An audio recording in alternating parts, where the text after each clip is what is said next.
алыш. Жас болып па?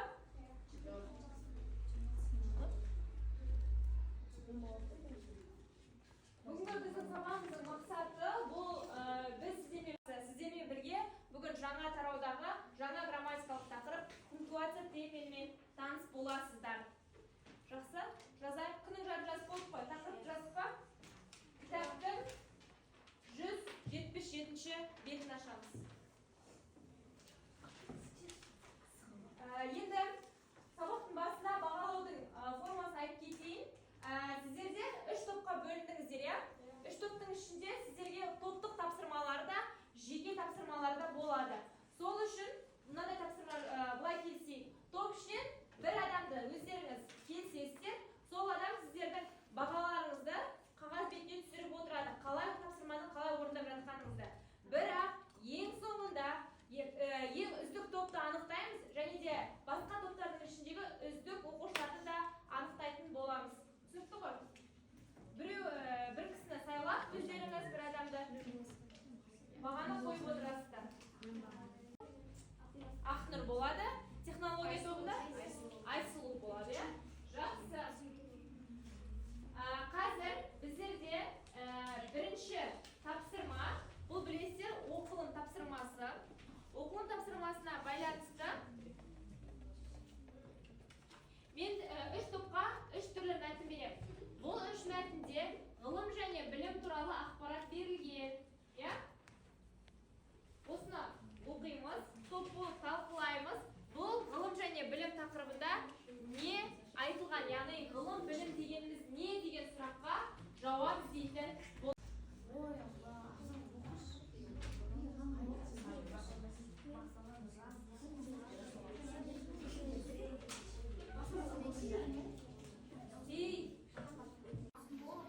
Тыныш! Неге шулаған? Ол адамзатқа керек пе? Әр адам өзі бір рет болса да сондай сұрақ қояды. Александр Герцен ғылым бұл күш, ол заттардың қарым-қатынасын олардың заттары мен өзара әрекеттесулерін ашады, деді. Бірақ қазіргі заманда ғылым керек пе? Ол неліктен күшті, қажетті? Жақсы, енді кім жауап береді осы? Қазіргі қоғамдағы ғылым адам өмірінің Қанақ салысай? Мәтіндегіде не айтылған осы тақырып бойынша? Тыныш! География, геология, энергетика және топырақтар. Физика, химия мен физика туралы тағы. Медицина дамуы. Не айтылған тағы? Ненің медицина дамуы туралы не бар? антидот. Ғылым арқылы не істеген? Антидот жасаған. Яғни сіздің топ балаларыңызды жемейсіздер.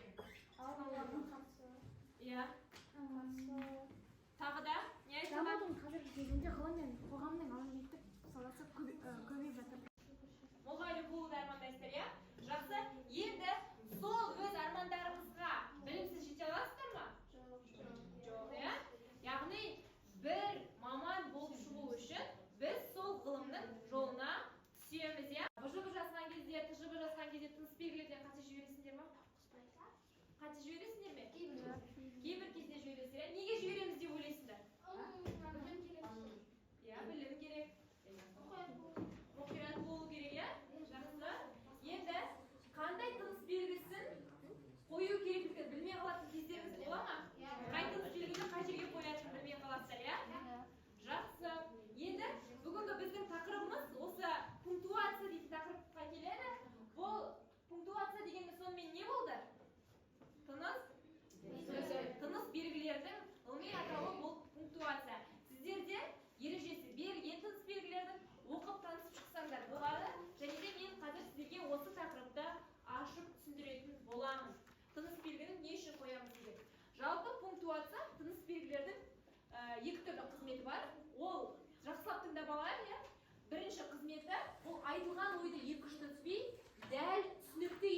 айтсам, Марсельді өзіме қарату үшін одан кейін не қоямын?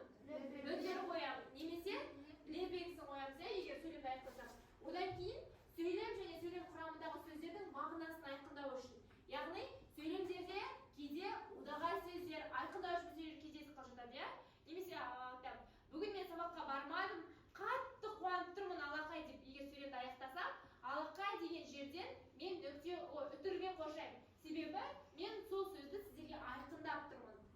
Енді қазір қарайық. Жазып алсақ та болады. Сөйлем соңына қойылатын тыныс белгілер.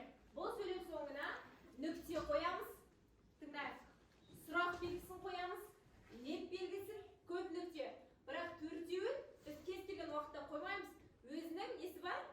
Орны бар, иә? Немесе ережесі бар, иә? Принципке сай қоямыз. Егер біз хабарлап айтсақ, нүкте, сұрап айтсақ, сұрақ, қуанып айтсақ, леп белгісі немесе ой аяқталмай қалса, көп нүкте қоямыз. Одан кейін сөйлемнің ішінде қойылатын сұрақ белгілер, тыныс белгілер бар. Бірінші не екен? Үтір, иә, ең көп кездеседі. Одан кейін қос нүкте, жақша ашамыз, немесе тырнақша, жазықша жасаймыз, иә. Одан кейін құрмалас сөйлемнің қойылатын тыныс белгісі бар. Абай болар құрмалас сөйлем өтті ма? Жоқ. Жақсы. Құрмалас сөйлем деген жаңағыда екі ойды білдіретін сөйлем кездессе, құрмалас сөйлемнің ішіне де біз не қояды екенбіз? Үтір, және сызықша. Жақсы, есімізде сақтап. Тыңдайық. Мына қима қағаздардың ішінде бірнеше сөйлем жазылған, иә? Әрбіреуіне бір-бір сөйлемнен түседі. Бірақ ескере кететін нәрсе, сөйлемнің тыныс белгісі қойылмаған. Сіздер сөйлемді дәптеріңізге жазасыздар, сосын қандай тыныс белгі қойылып тұрғанын айтасыздар, иә? Өздеріңіз қоясыздар және не үшін қоясыздар?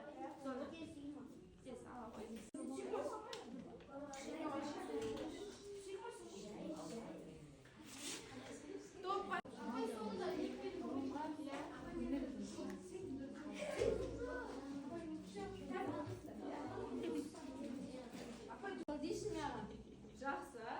Одан сөз болған. Үтір қойдың ба? Иә. Оқы ба? Дүние де өзі үтір, мал да өзі үтір. Ғылымға көңіл бөлсеңіз. Жақсы. Енді кім оқиды? Қандай керемет, бері кел. Аян? Жадырап, бір жақсылық хабар күтіп. Ал істеді дегенде нүкте, ботагөз жадырап өтір, бір жақсылық хабар күтіп нүкте. Жақсы. Оқы.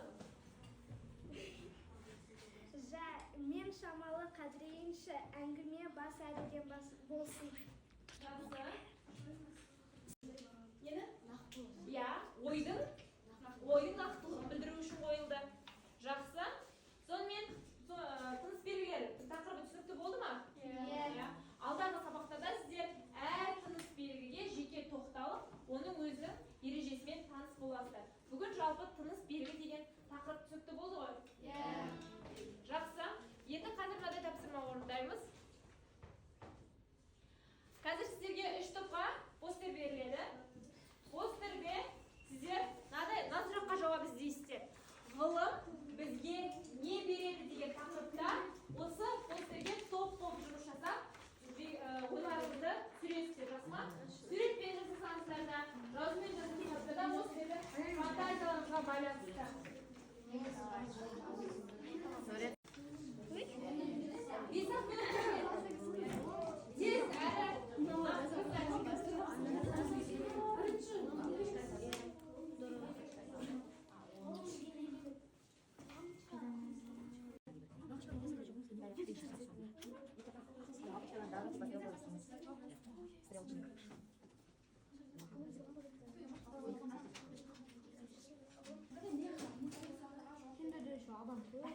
Абылай!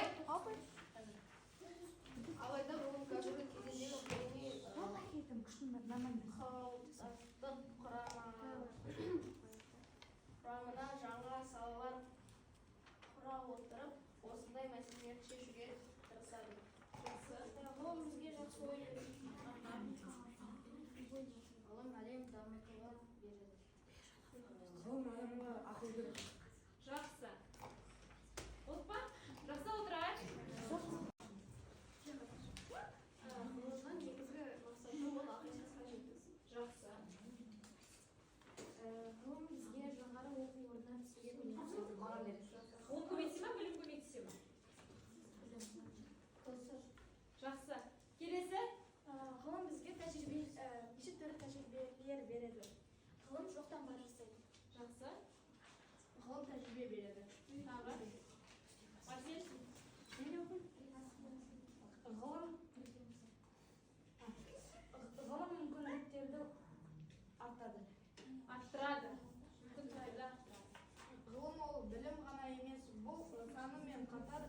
ғылымды пайдалануға мүмкіндік.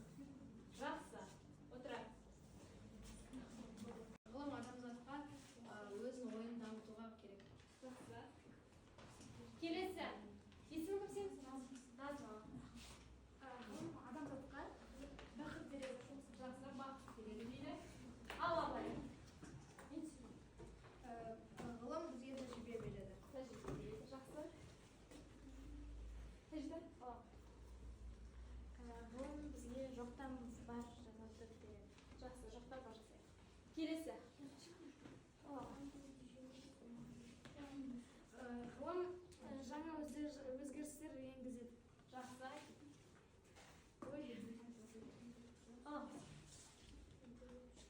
ғылым арқылы біз ойымызды дамытамыз. Ғылым арқылы ойды дамытамыз. Жақсы. Әкел. Ал.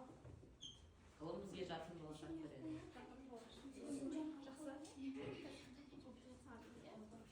Ой, бермей.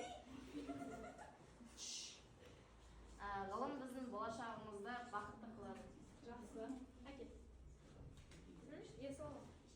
Ғылым бізге мәдениет береді. Мәдениет береді. Жақсы. Аян айтып ғылым адамзат өмірінде барлық салаларында маңызды. маңызды рөл атқарады, иә? Жақсы. Сонымен оқушылар, бүгінгі сабағымыз түсінікті болды. Бастай жүйелейді, иә? Кімді бағалады? Айта ғой. Тез. Мен өзімді бағаладым. Дүйсенді, азаматты, жан-жекті, аяжан болма, бәрі маған. Жақсы. Ең төменгі бал қандай? Сенде? Жан-жекті. Жоқ, санын айт тек. Біреу. Бір бал қойдың ба тек? Жақсы. Ең жоғары бал? Ең жоғары бол, бесеу. 5 қойдың, иә? Жақсы. Сіздер кім? Апай мен барлығына бағаладым. Иә. Ең төменгі бал? 1, ең жоғарғы бал? 5 қойдың, иә? Жақсы. Барлық топты барлық бағаладың ғой. Жақсы. Сіздер? Бізде ең жоғарғы бал 5 және де мен бұл топта барлық оқушыларды бағаладым. Жақсы. Енді мен айтайын, осы топтардың ішінде барлығы